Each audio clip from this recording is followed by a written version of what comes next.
C'est fou, mais il y a des personnes qui, lorsqu'elles sont en couple, elles checkent leur téléphone tout le temps, comme si c'était un test de grossesse.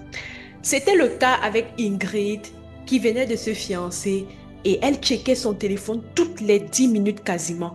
Ouvrir WhatsApp, fermer, réouvrir. Tout ça pour voir si son partenaire lui avait laissé un message ou alors s'il était connecté.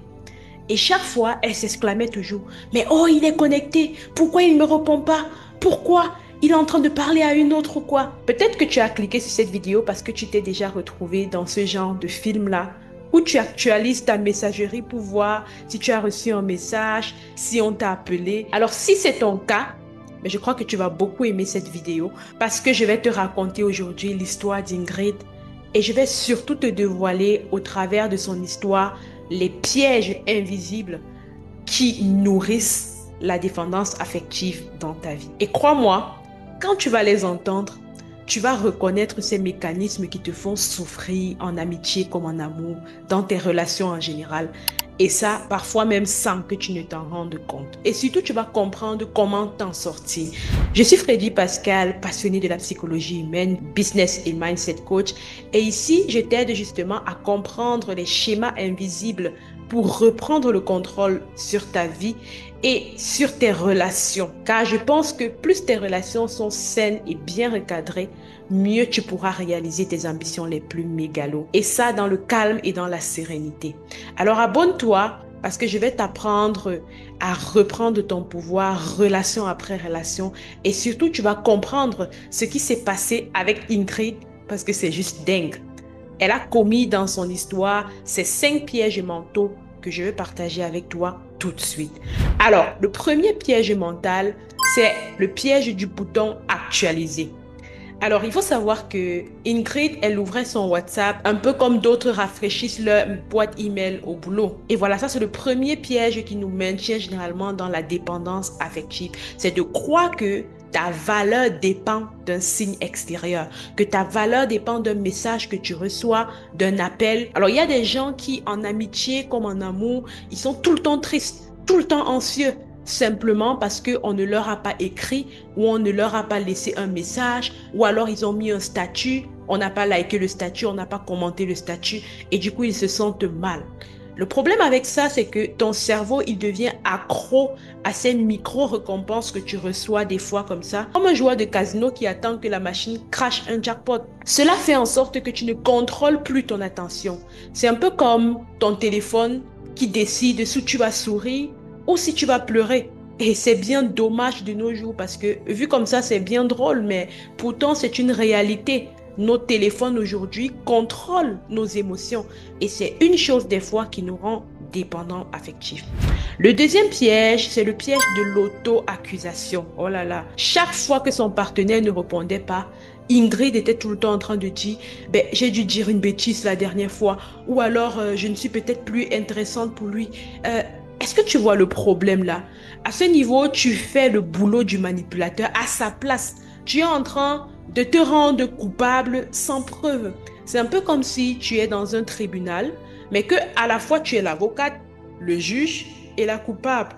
Et toi-même, tu prononces ta propre sentence. C'est fou, n'est-ce pas?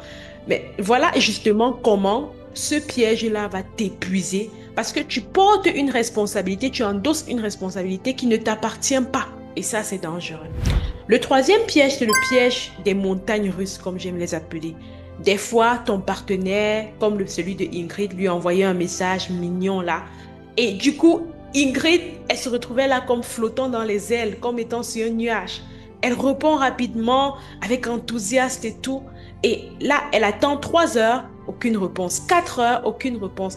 Et du coup, Ingrid tombait encore dans un enfer terrible, à bavarder, à devenir irritable, simplement parce que ce partenaire-là ne lui avait pas répondu. Donc attention ici si tu te reconnais, parce que dans ce cas, alors tu te comportes ici comme si ton humeur dépend une fois de plus de ton écran et non pas de ton propre équilibre intérieur. Et ça, c'est super dangereux parce que ça crée comme une dépendance chimique.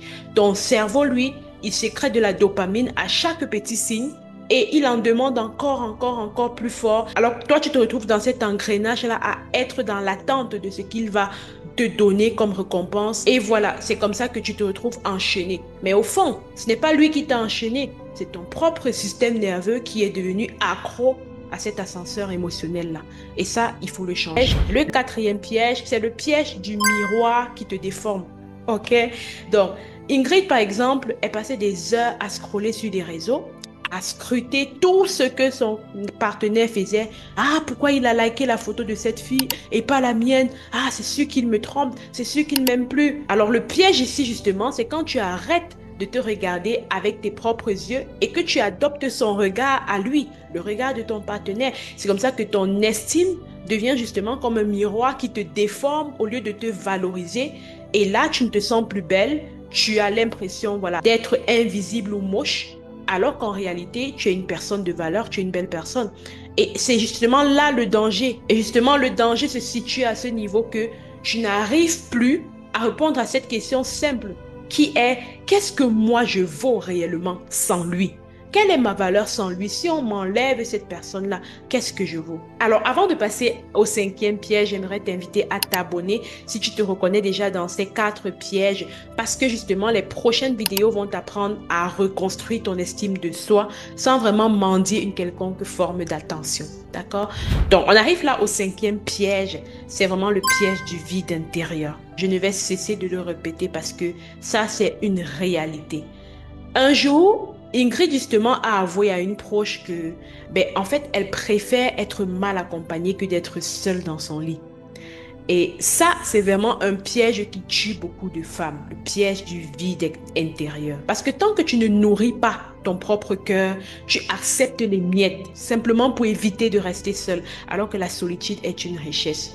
Donc, tu vois donc que la dépendance affective ici ne vient pas du fait que l'autre ne t'aime pas assez. Non, elle vient parfois du fait que toi, tu t'es oublié dans l'équation de l'amour. C'est pourquoi j'aimerais qu'au travers de ces pièges, tu puisses vraiment écouter les prochaines vidéos pour pouvoir comprendre comment t'en sortir et comment retrouver des relations saines, que ce soit en amour ou en amitié. Alors pour finir, si tu t'es reconnu dans au moins un de ces pièges-là, ce n'est pas une honte, d'accord? C'est juste un signal fort qu'il est temps de reprendre ton pouvoir. Alors je veux que tu retiennes ceci, c'est que la dépendance affective, ce n'est pas de l'amour. C'est un piège psychologique qui se nourrit de ton doute, de ta peur, de ta culpabilité. Donc, dès que tu identifies ces mécanismes-là, c'est fini. Tu récupères ton pouvoir. Tu es libre. D'accord? Donc, je veux que tu passes à l'action aujourd'hui et que tu fasses cette action simple. Cette journée, coupe au moins une notification de ton téléphone. Une notification qui te rend accro. Ça peut être de supprimer pour un temps l'application TikTok ou WhatsApp, d'accord? Et de remplacer justement ce temps-là, chaque fois que tu as envie de regarder, de scroller un peu, tu prends un livre passionnant qui te plaît et tu lis. Demain matin, par exemple, tu écris une qualité que tu as et qui ne dépend de personne, absolument personne. Fais ça et tu vas voir une différence énorme dans ta vie, dans tes relations. Dis-moi en commentaire dans lequel de tes pièges tu t'es reconnu.